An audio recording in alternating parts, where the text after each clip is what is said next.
Well, how did you build this?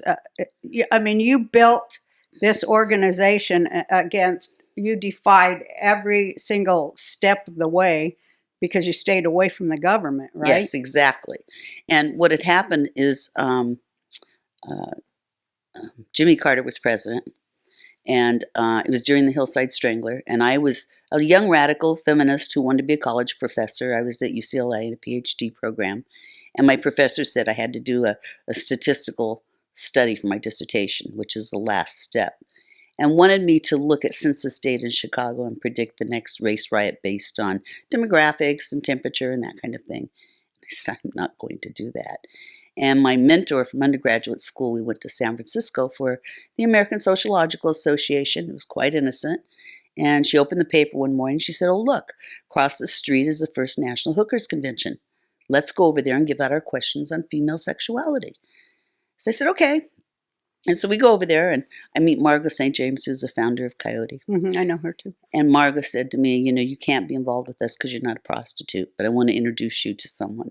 So she introduced me to two women with the ACLU who had sued the Oakland Police Department for not arresting the customers.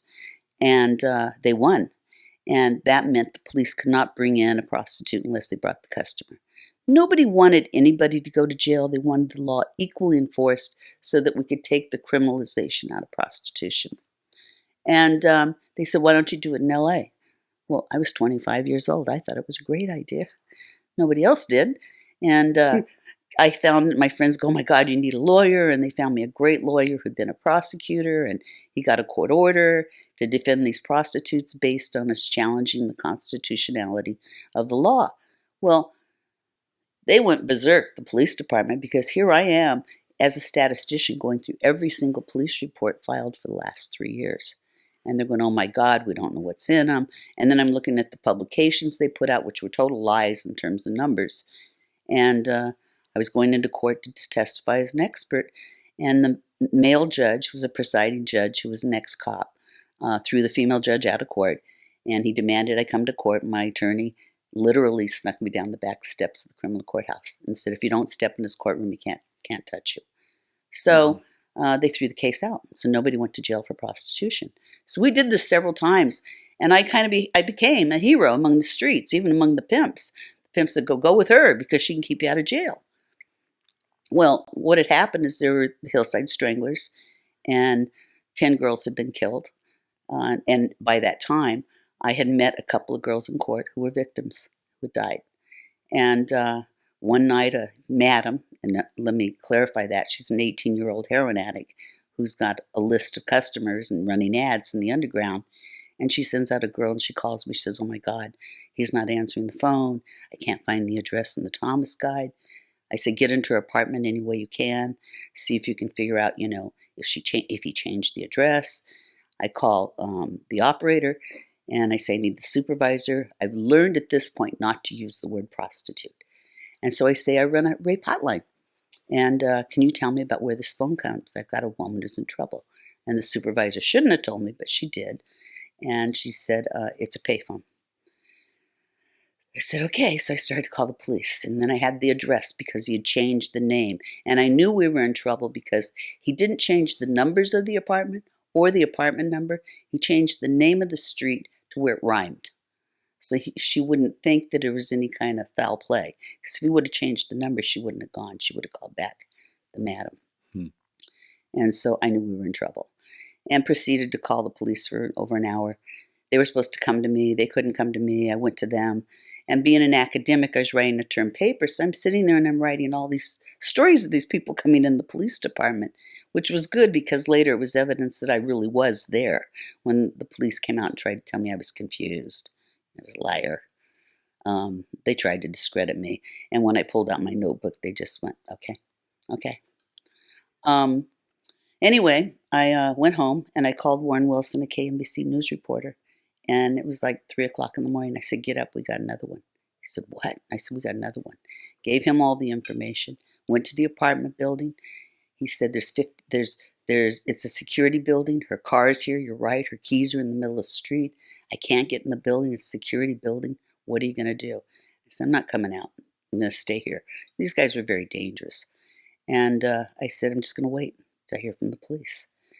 And the next morning, I called a friend of mine in the sheriff's department and told him what happened. He said, oh my God, they didn't take a report from you? Because he knew my family, he knew me. I said, I'm telling you what happened. He says, we got a body. Sounds like the girl you reported missing last night. Oh my God. Where are you? I says, I'm home. He says, don't mess around. Do not move. Stay there. And so Warren called me and said, there's 55 LAPD cops. And if there's any evidence, they've trampled it. He said they got a body. So he decides to meet me at the sheriff's station. We'll do an interview from there. And I recant. And nobody in the sheriff's station, everybody was so scared who was going to tell me, because they thought I was going to break down and cry that, it was my girlfriend or something. They didn't, recognize me as a professional. It's okay. That's just the time. I'm just trying to describe the time.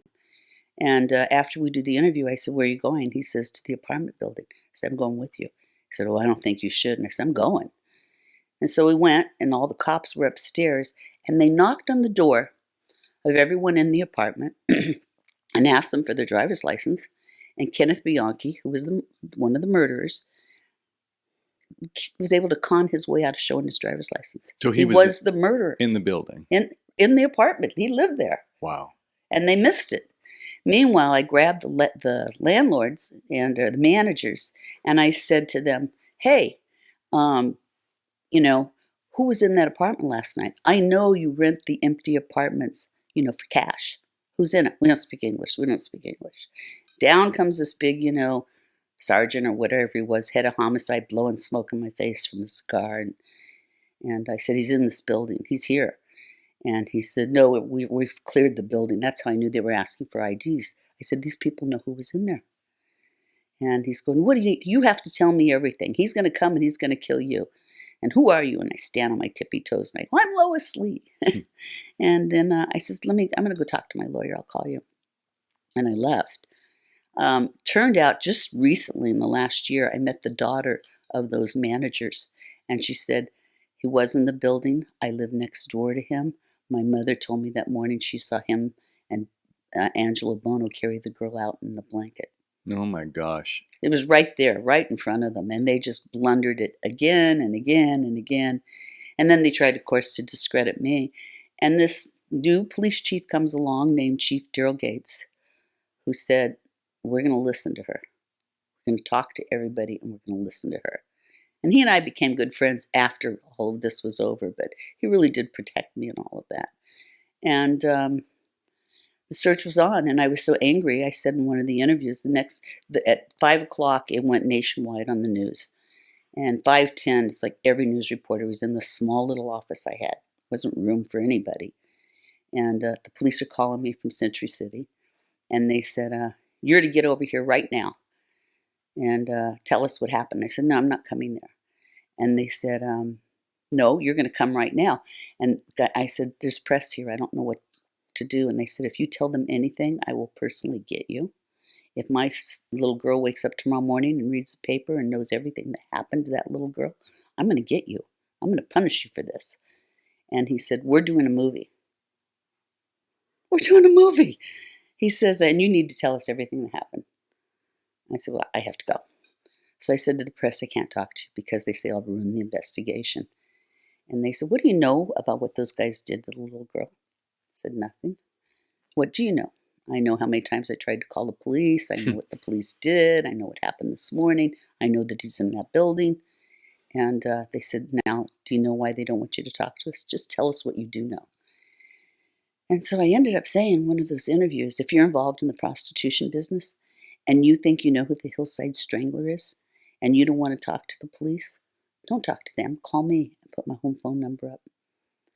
And my phone rang off the hook, and Warren Wilson from KNBC, Wayne Satz from ABC, and Jim Mitchell from KFWB all came to my house, and we split up the calls and organized the tips. And I wouldn't talk to the police. They had to follow us. And it drove me crazy, absolutely crazy.